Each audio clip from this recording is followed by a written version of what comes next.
صحیح احادیث موجود ہیں، ہمیں صحیح حدیثوں کی موجودگی میں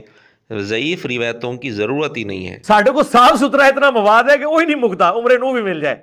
تو ہمیں کیا ضرورت ہے کہ ہم جس طرح ہمارے پاس صحیح حدیثیں اتنی ہے کہ ہمیں ضعیف روایتوں کی ضرورت ہی نہیں ہے دین سیکھنے کے لیے۔ لیکن یہ تصویر کا ایک رخ ہے، حقیقت ایسی نہیں ہے۔ حقیقت یہ ہے کہ مرزا جیلمی کو جہاں خواہش ہوتی ہے وہاں ضعیف اور کمزور بلکہ بے بنیاد روایات کا سہارا لیتا ہے۔ اس کا ایک اور نمونہ ہم آپ کے سامنے پیش کرنا چاہتے ہیں۔ مسند احمد حدیث نمبر 3928 میں ابن مسعود رضی اللہ تعالیٰ عنہ سے روایت ہے، نبی پاک صلی اللہ علیہ وسلم نے ایک خط کھینچا،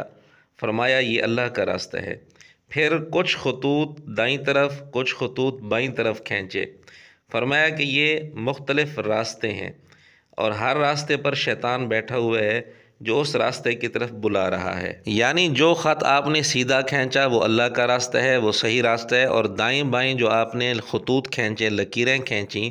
ان کے متعلق فرمایا کہ ان رستوں پر شیطان بیٹھا ہوا ہے جو ان کی طرف بلا رہا ہے۔ مطلب یہ ہے کہ دائیں بائیں طرف جو آپ نے خطوط کھینچے وہ شیطانی راستوں کی طرف اشارہ تھا۔ یہ حدیث صحیح ہے لیکن اس میں یہ تذکرہ نہیں ہے کہ آپ علیہ السلام نے دائیں طرف بائیں طرف کتنے خطوط کھینچے تھے۔ البتہ سنن ابن ماجہ حدیث نمبر 11 کے اندر یہ مضمون ہے کہ نبی پاک صلی اللہ علیہ وسلم نے دائیں طرف بھی 2 خط کھینچے اور بائیں طرف بھی 2 خط کھینچے، یعنی دائیں اور بائیں طرف کل 4 خط کھینچے۔ لیکن اس روایت کی سند میں ایک راوی ہے مجالد، جس کو جمہور محدثین نے ضعیف قرار دیا ہے۔ مرزا کے محدث اعظم علامہ البانی کی کتاب ہے اصل صفت صلاۃ النبی، اس میں وہ لکھتے ہیں مجالد کے متعلق ضعفہ الجمہور، جمہور محدثین نے اس کو ضعیف قرار دیا ہے۔ مرزے کے دوسرے محدث اعظم زبیر علی زئی صاحب کی کتاب ہے مقالات جلد 3 صفحہ 401 میں اسی مجالد بن سعید کے متعلق مجمع الزوائد کے حوالے سے لکھتے ہیں کہ ضعفہ الجمہور، جمہور محدثین نے اس کو ضعیف قرار دیا ہے۔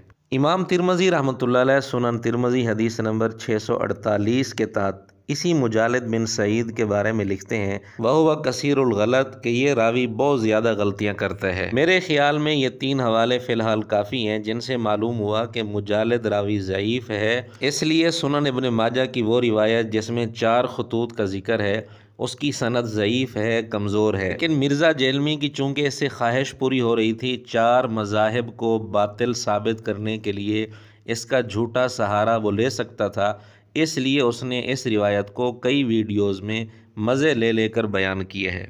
سنن ابن ماجہ میں جامعہ ترمذی میں موجود ہے، نبی علیہ السلام نے 2 لکیریں اس طرف کھینچی اور 2 اس طرف، کنیاں ہو گیا 4۔ آپ فرمایا اے 4 گھمرائی دے رستے نے، اے سینٹر والا جڑا ہے نا میرا رستہ ہے، چاروں حق پہ نہیں ہے۔ یعنی یہ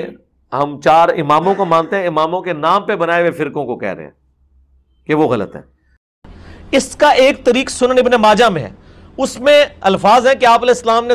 درمیان میں سیدھی لکیر کھینچی، دائیں طرف 2 ٹیڑھی لکیریں کھینچی، بائیں طرف 2 ٹیڑھی لکیریں، اور فرمایا یہ شیطان کے راستے۔ کتنے ہو گئے؟ 4۔ کہتے ہیں چاروں ہی حق پہ ہیں، ہم بزرگوں کو اٹیک نہیں کر رہے، ان کے ناموں پہ فرقوں کو اٹیک کر رہے ہیں۔ اس طرح کی روایت ترمذی میں تو ہمیں نہیں ملی لیکن ابن ماجہ میں موجود ہے، جیسا کہ ہم نے اس کا حوالہ پیش کر دیا حدیث نمبر 11، لیکن اس کے اندر مجالد بن سعید راوی ہے جس کا ضعف ہم نے آپ کے سامنے پیش کر دیا۔ ہمیں بڑا افسوس ہوتا ہے، ایک طرف تو یہ دعویٰ کہ ہمارے پاس صاف ستھرا مواد موجود ہے، صحیح حدیثوں کی موجودگی میں ہمیں ضعیف روایتوں کی ضرورت نہیں،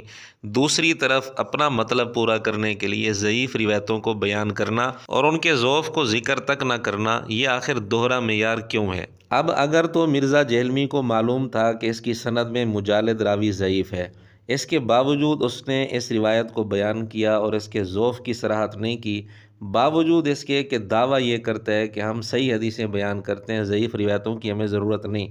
تو پھر مرزا جیلمی کتمان حق کی وجہ سے اپنے فتوے کے مطابق لعنتی ہے، اس پر اللہ کی، فرشتوں کی، تمام لوگوں کی لعنت ہے اپنے فتوے کے مطابق۔ اور اگر اس کو معلوم نہیں تھا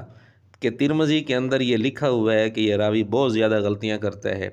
اور البانی نے لکھا ہے، زبیر علی زئی صاحب نے لکھا ہے کہ جمہور محدثین نے اس کو ضعیف کہا ہے، اگر یہ چیزیں اس کو معلوم نہیں تو پھر اپنے فتوے کے مطابق یہ گدھا ہے۔ لہٰذا وہ علماء جن کے شوکیسوں میں کتابیں رکھی ہوئی ہیں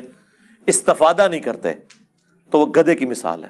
تو مرزا جی آپ کے پاس بھی سنن ترمذی رکھی ہوئی تھی جس میں لکھا ہے کہ یہ راوی بہت زیادہ غلطیاں کرتا ہے، لیکن آپ نے استفادہ نہیں کیا، اور شیخ زبیر علی زئی صاحب کی مقالات وہ بھی آپ کے پاس پڑی ہوگی، لیکن آپ نے استفادہ نہیں کیا، تو اپنے فتوے کے مطابق آپ گدے ہیں۔ تو پہلی بات تو یہ ہے کہ اس روایت کی سند ضعیف ہے جس میں 4 خطوط کی صراحت ہے۔ دوسری بات یہ ہے کہ اس حدیث میں 4 خطوط سے مراد 4 مذاہب کو لے کر مرزے نے اپنے اندر کے گند کو ظاہر کیا ہے، ورنہ یہ 4 مذاہب بھی بہت پہلے سے چلے آ رہے ہیں اور یہ حدیث بھی بہت پہلے سے موجود ہے، لیکن اہل سنت کے کسی محدث نے ان 4 خطوط سے 4 مذاہب مراد نہیں لیے۔